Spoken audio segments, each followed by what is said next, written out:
Well, today we are in Windows 11 and we're going to be taking a look at audio settings. Let's get into it.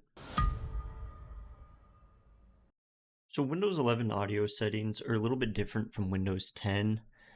Being in IT, I see a lot of people running into issues not really knowing how to set up their headset or their speakers or their microphone. And so I'm hoping to clear up a lot of that kind of information or at least make it easier to understand. So what you're going to want to do is come down to the sound icon in the bottom right click on it and go to sound settings.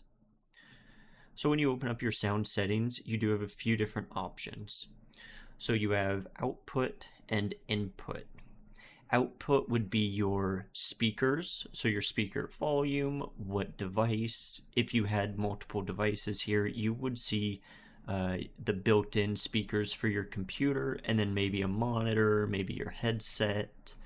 On input, you do have your microphone if you're on a laptop and you have a built-in microphone, or if you have a headset plugged in, you would see that as well, and it should have a device name on there. So if you had like a Polycom headset that was like BT700, you should be able to see that device name on both the input and the output side, one for headphones, one for the microphone.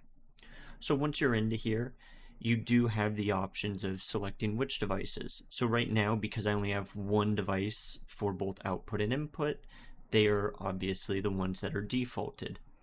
But if you had multiple options, you would have a drop-down option right here where you could select your output device and then also select your input. It is possible to use maybe just the microphone on your headset and the speakers on your computer, or the microphone on your computer and just the headset portion of your headset. So I hope that gives some clarity to how the sound settings work in Windows 11. Let me know if this video helped. Leave a comment and subscribe, and I'll see you in the next one.